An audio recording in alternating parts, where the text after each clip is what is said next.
I'm going to do a video review of this 20-volt cordless drill that I guess has a DeWalt compatible battery, and I'm going to be using it to help me assemble a small cabinet I bought recently from Amazon for my bathroom. And I'm going to be using it, the drill bit here, for putting in the screws, and I'm going to use show this little extension bit that helps you helps when you need a little distance. And I'm finally going to use this unusual looking snake bit that allows you to do the drilling at quite a few angles, even angles of 90 degrees or greater. So let's get the video started.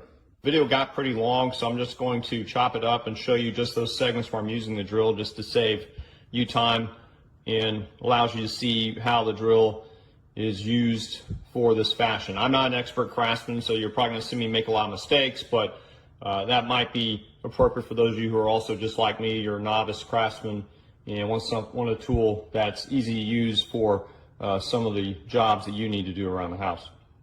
Okay, one issue I found with this drill already before starting to use it is with the bits for the screws. You see, these are the bits that came with it for various screws, and if you look at the Phillips heads, you notice that they're not milled very well. Look at that one right there. See how it's misshaped?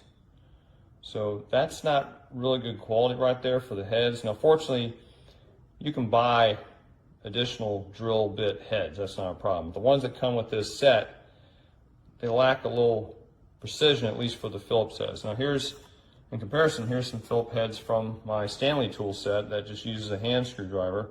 And the Phillips heads, they've been in use, but they're milled a little bit better. You see they have an angled top there. It's not completely cut flat, so that will provide better contact on the depression of the Phillips screws. You compare the two together, the set with this cordless drill on top, and see how they're uneven in the I guess on each side, and compare that to the Stanley bits on the bottom. So you may need to purchase some additional bits if you want better precision with these drilling heads, or screw heads, I mean. Normally it's not recommended to use power tools to assemble things like IKEA furniture and this small cabinet I'm going to put together, but I'm going to use this drill in very low torque settings just so, because I have nothing else really to drill for demonstration. So for starters, I'm going to take this drill bit, and I'm using the bit from my Stanley kit. I'm not using the drill bit from this drill system because, as I mentioned earlier, it doesn't appear to be bored that well for Phillips. So I'm just going to place it in here, and then I'm going to turn this upper part counterclockwise, and it'll start tightening the bit into the one hand. Let me see. Angle the phone here. Okay, there we go. Come on. Okay. We got tighten there now. Okay. Another thing you want to do is set the torque of the drill. You see this large dial here on the outside? This is the torque setting. Now, the higher torque setting means that it's going to really put a lot of force when the screw reaches pressure at the point of where it's almost at the point of full insertion. So you don't really want high torque here. This is really high for trying to punch through really tough material. So I'm going to put this down and adjust the torque back to 1. So I'm going to go all the way to 1 on this drill. Sorry about the shaky cam. I'll show you. It's kind of tough. You can do it with one hand here. Okay. So now I've got it all the way down to 1. Looks like. And just get it lined up. Let me put the battery into it. Okay, here, I've already got this battery fully charged. Just one hand here.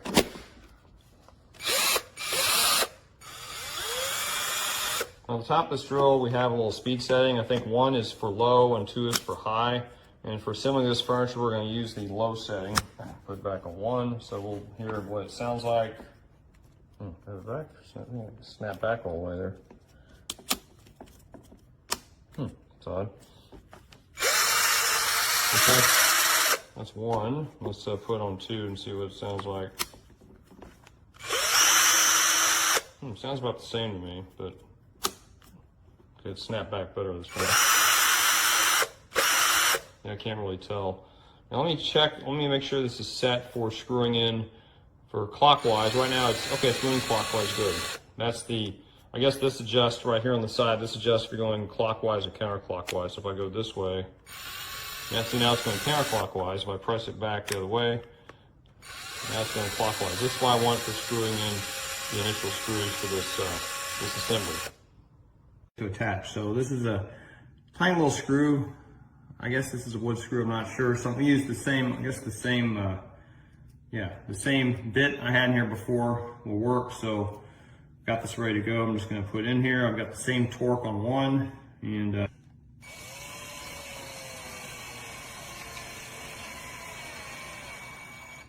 okay,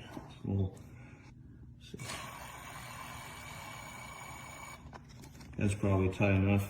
And so now I've got a magnet for the cabinet to install.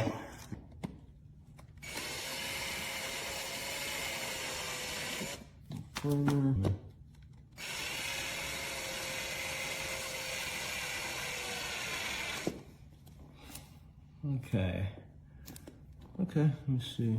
Doesn't really look straight to me.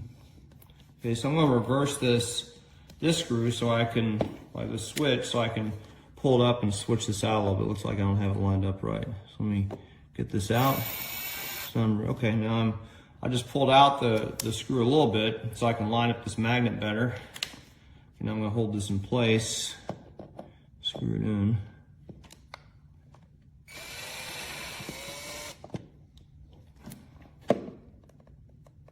See how that looks.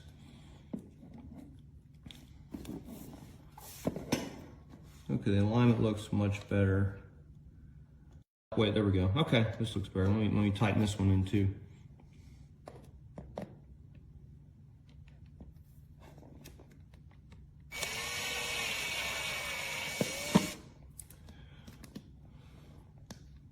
Okay, that looks pretty good. I think this is done. Part of the assembly, I need to put in some lock bolts. And I'm going to try and do one real quick. Hopefully it's visible to you on the camera. So now this particular screw, it's only going to go in up to this little limit. There's a limit here, and the screw itself looks like it's maybe a 1/4 inch. And so it's not going to go in very far. And so what I need to do is I'm going to have to hold it up here with my hand and drill it in slowly to guide it in so it stays straight. So now I've got this, again, the torque set to 1. I'm going to go very slow, and it's set in the clockwise direction. I'm kind of holding it in while to help feed it straight to the hole.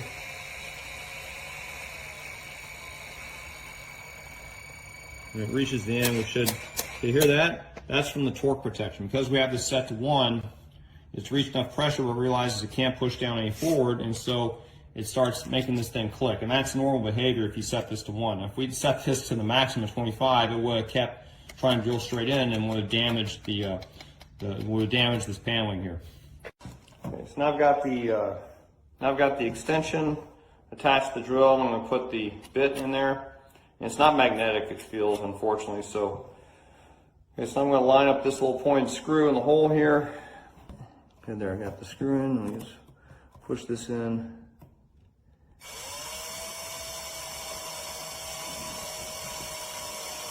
My fingernail, the thumbnail to line up. Still on torque setting 1. Huh, it's not torqued. Interesting. I guess that's as far as it goes. So, and the bit fell out, and it's not magnetic, so that's normal. But all right, I got it in there. Getting the hang of this now. I'm not a carpenter, so I don't assemble things every day.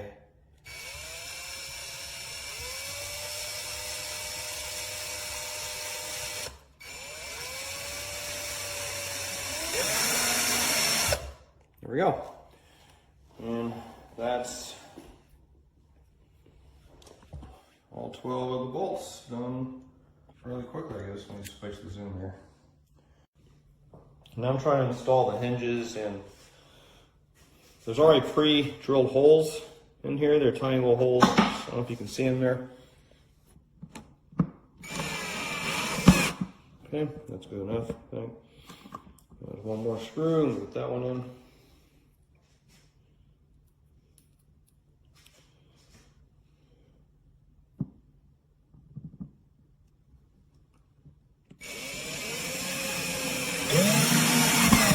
Quicker, easier. All right, hinges are on the door. Okay, so for these remaining two hinges, I figured I'd amuse you with this little flexible drill extension here. I don't know if it's going to fit in the whole video, but you have this flexible coil.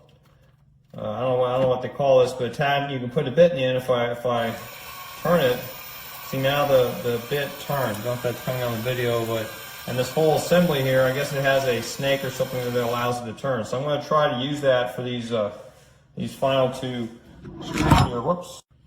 And now I'm going to attach the screw to this bit, and I'm going to get this lined up here. I'm going to have it put in the hole, and I'm going to hold on to this plastic piece.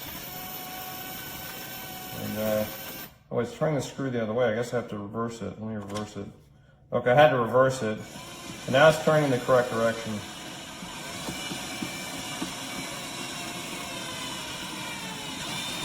There it is. So that one's in there. Let me put the last screw in here. Let me get it lined up on the bit here. Okay, line up a bit. I'll try to. Whoops! I don't think I get my hand out of the way here for this. Let me operate with my other hand. That'll make it easier. You can see it better, maybe. Okay. Do the other hand. Whoops.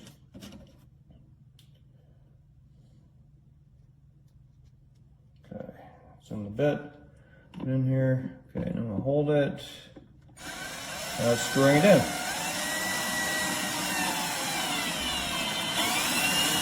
There it is. So that's a pretty cool feature you can see here. I don't know if you can buy these extensions separately, but it's nice that this drill has it because it came in handy for some of the situations here. The final piece I have to do here is get this handle tightened. So let me do that real quick and do it right here.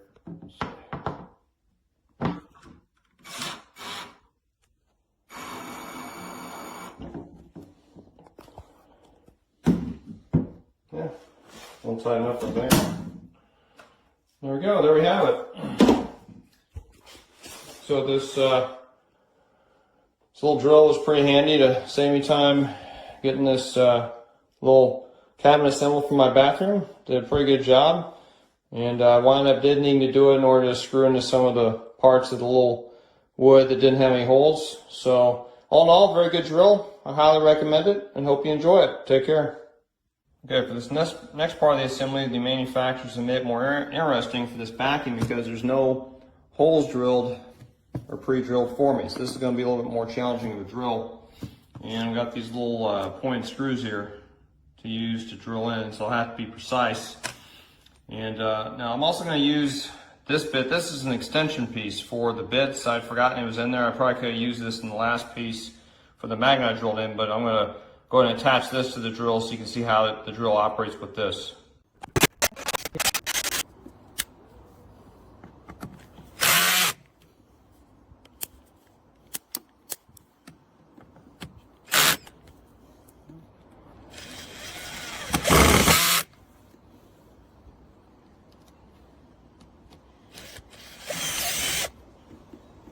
I'm going to give you a little video just to show you what I've done, or I should say what we've done. As you can see, I've done all the way along there. Replaced all the handrail up the end there, at the end where the summer house / shed is. Along this right hand side, the fence, all the top half, we put all new wood in. We didn't drill pilot holes with that. We just wanted to test to see how the drill worked.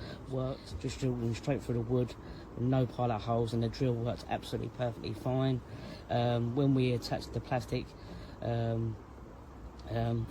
we drilled through the plastic with a drill bit, and then obviously screwed them down.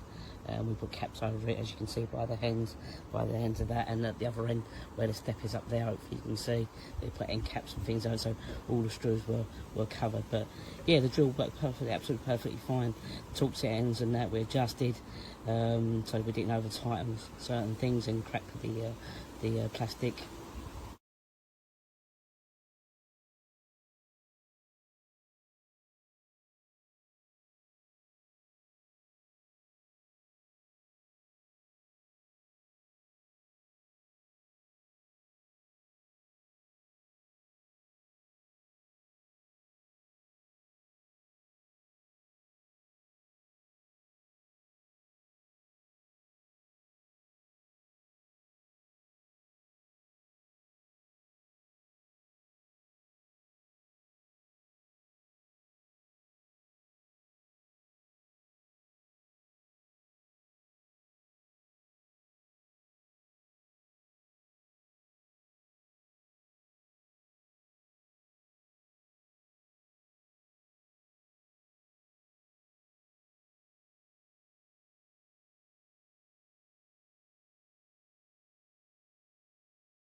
की sir म्हणता की